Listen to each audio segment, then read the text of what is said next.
Hey everybody, it's Robin Nolan in the Gypsy Jazz Club, and today I'm with Tim Robinson, guitarist and educator from London, who will be presenting a brand new course in the Gypsy Jazz Club called The Magical Techniques of Django Reinhardt.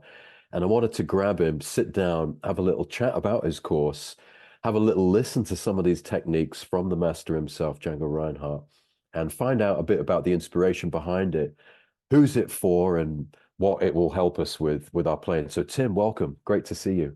Yeah, thanks, Robin. Yeah, nice to see you. So the magical techniques of Django Reinhardt goes without saying that Django's the boss, the guy that invented this music, the guy that sets the standard still to this day. Um, I remember on your last course in the Gypsy Jazz Club, there was a couple of bits in your arpeggio accelerator where you played a little bit of Django Reinhardt and said, see there, he's using the minor six, or see there, he's using the harmonic minor. And we had quite a lot of feedback from club members who were, oh, I really like that format of hearing the music and then teaching the technique so we can really kind of relate it to real music. That's where it all started, right? This idea. Yeah, definitely. Yeah, I think it was. I think we were talking about tritone substitution, and I wanted to just kind of not sort of just people. Talk about tritone substitution. People think like, what are you talking about? And yet, there's Django using the exact technique, and so I think I was just illustrating that it wasn't sort of this sort of esoteric sort of thing I was talking about, and that to hopefully make it a bit more accessible. And yeah, people reacted well to it, and so that's where the idea came from.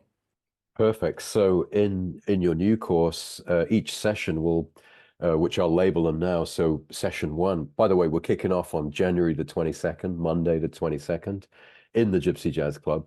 And session one will be Django's enclosures, big topic. Session two will be Django and Louis, which is Louis Armstrong. Session three will be Django's sweep picking, which is pretty exciting. Session four is Django's octaves. Session five, Django's Gypsy chords, and session six, Django's Bebop. All topics are just full of kind of juicy stuff, isn't it? It I certainly mean, is. enclosures themselves, I mean, you hear them all the time and they're so key to this music. Um, and they're so useful for us to play, aren't they? To learn. They are definitely, yeah. I mean, as you say, they're a sort of key to Django's style in many ways, his enclosures, and a lot of it comes from his sort of two finger technique. I think that they're kind of all sort of enclosed on one string quite nicely, and yeah, so we'll be looking at them, this sort of thing. So Yeah. that's the kind of basic enclosure thing, and yet the way Django applies it is so brilliant, and so hopefully we'll be bringing some of that. That's cool. Week two will be Django and Louis. So that's the influence that Louis Armstrong had on Django. And we were chatting before where it's almost goes deeper than just licks that Django's copying from Louis, but it's a kind of way of phrasing, isn't it? It's a whole vibe of his articulation. Definitely, yeah, and yeah. I mean, apparently when Django first heard Louis Armstrong, it reduced him to tears, and he had an immediate kind of understanding of where he was coming from, and Wow. so yeah, I think yeah, it's a sort of vibe, a sort of way of playing, an attitude towards playing. I think that's what he was really influenced by, and yet there is some very definite licks that he kind of copies. Of being Django, he always kind of puts his own spin on it. So we'll be looking at what Louis played, and then the sort of thing that Django might have played, sort of copy, not copy, but catch some of his style from. Yeah. Week three, we dive into Django's sweep picking. And what have we got there, Tim? Well, this is another one of Django's techniques, which you hear him use all the time. Mainly, he uses it on diminished chords a lot,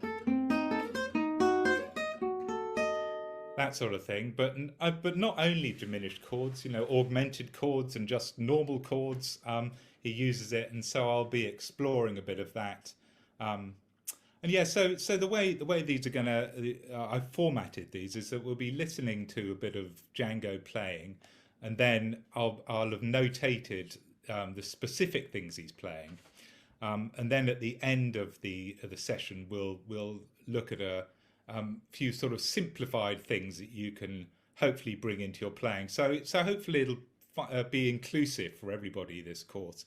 And so if you're a more advanced player, you'll be able to see exactly what Django is playing.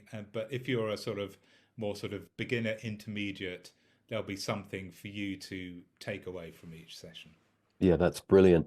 Django's octaves in session 4. Obviously, he was quite a prolific octave player as well, in a completely different way than the jazz guitar style of Wes Montgomery, for example. It's a much more kind of physical, rhythmical octaves, isn't it? So look forward to that session.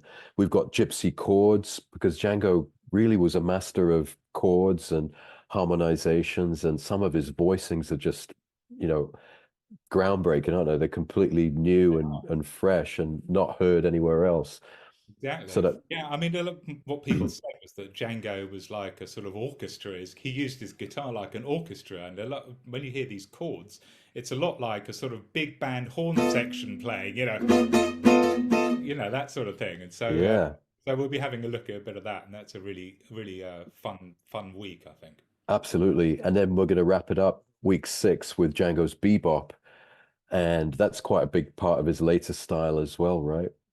Definitely, yeah. I mean, after he visited the States in 1946, he came back and he had a lot of that bebop in his playing. And but being Django, of course, it wasn't like the Americans were playing it. He had his own kind of particular slant on it, and so we'll be looking at how he brought that aspect into his playing as well. That's awesome. Why don't we listen to a little bit of Django Reinhardt now? I think it's going to be his solo on After You've Gone from the Rome sessions in 49. And he's using quite a few of these techniques in that one solo. So why don't we have a listen to that if you could fire it up, and then we'll analyze a little bit and Yeah, that would be pinpoint the places where he's using these techniques. okay. So here's Django playing After You've Gone from Rome in 1949.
Yeah.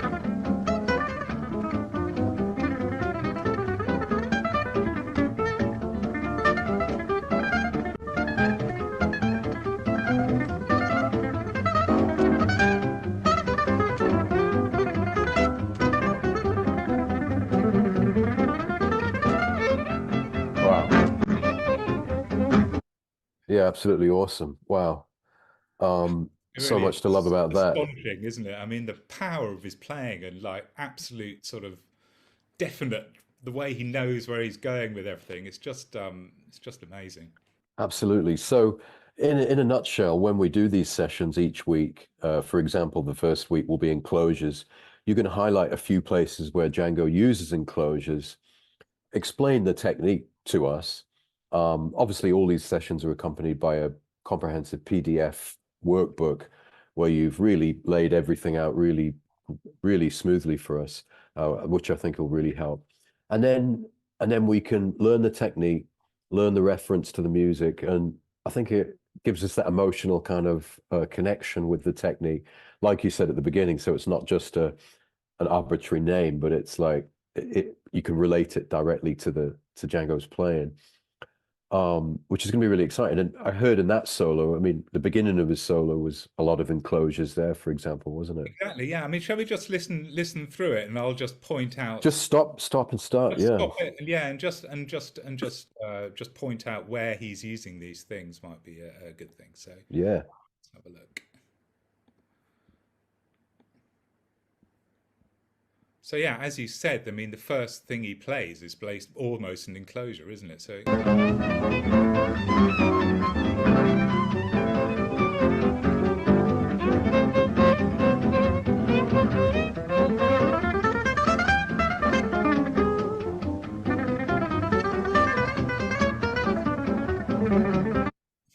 yeah, so yeah. there's an enclosure. He starts off with that incredible scale, and then goes into that enclosure pattern.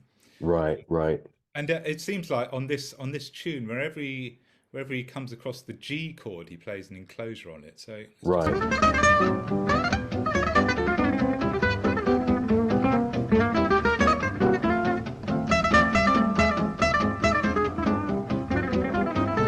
There you go. there it was again. There it was again. Yeah, And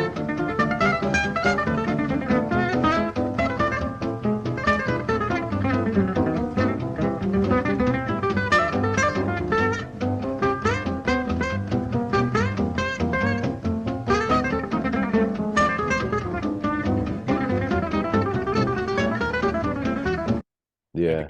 And again. Ah, and that so you've got sorry, a yeah, yeah. bebop influence, I Yeah, think. now you hear some octaves. Let's just hear that little bebop bit again, and then he Yeah, follows it up with some octaves. right.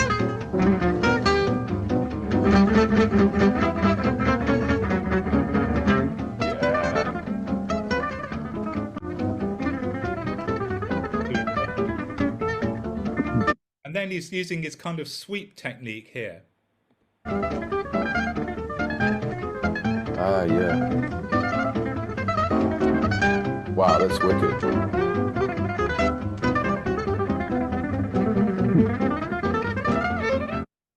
Yeah, fantastic. So even with just that solo, there's a few of these techniques coming Yeah, up there. exactly. I mean, in most solos, you'll get to hear some of these techniques pretty much in every solo he plays, and Yeah. Yeah, because enclosure's a big part of his playing from whichever era. Django and Louis, obviously Louis Armstrong, a big influence on him on whatever recording. The sweep picking, like he said in those runs, which is just he's just inherently using that sweep technique. Octaves, obviously, he can't resist throwing some powerful octaves in there. Real attitude with those octaves as well. And the chords we can hear just when he's accompanied Stefan, even like really gnarly kind of chords he's using there. And then the bebop little notes from Dizzy Gillespie dropped yeah, in, which really give it that kind of modern yeah. taste.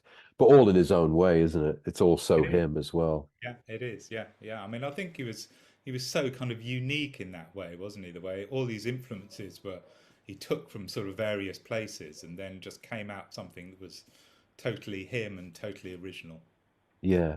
Well, I'm really looking forward to this course, Tim. I think it's going to be a real luxury to be able to dwell on each of these six techniques each week and Yeah, just listen to Django, several examples, refer to the PDF, to the technique, to the notes. You'll be showing us these live on Zoom. And I think it's going to be really helpful. And I think, like you said before, obviously for advanced players, but also for beginners who might listen to this a solo like that and absolutely be not understand anything that's going on. And I think even if you are a beginner, um, you'll be able to grasp the essence of these techniques in a simplistic way as well. definitely. Uh, Yeah, like I say, I've specifically made at the end of the PDF there'll be a couple of exercises ah, aimed at sort of the intermediate player oh, that that's great. we've been talking So about. exercises that we can use to develop that technique. Exactly. Yeah. Yeah. That sounds really great, Tim. I can't wait. This is going to be really great.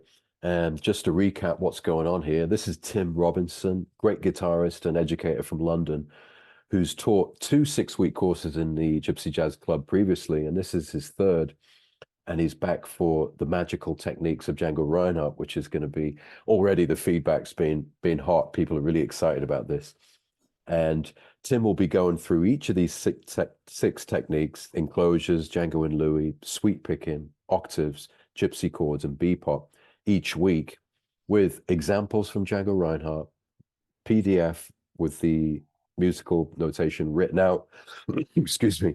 And then you'll be showing these things up close on the Zoom call as well. And obviously answering questions and kind of just, yeah, being a great teacher like you are. So we really look, excuse the cough. We really look forward to it. So just if you wanted to, if you're not a Gypsy Jazz Club member, and you're watching this and you would like to join this course, then all you got to do is take your 14-day free trial at the Gypsy Jazz Club, gypsyjazzclub.com, and then you can join us for Tim's session or the first two of Tim's sessions, because there's a 14-day free trial, and see what it's all about. And I think you'll be seriously impressed, and you'll download the PDF workbook and you'll be away. So, Tim, I'm really looking forward to this, man. Me too. So yeah, I hope to see a lot of you guys next Monday when this session starts. Monday the 22nd. Perfect.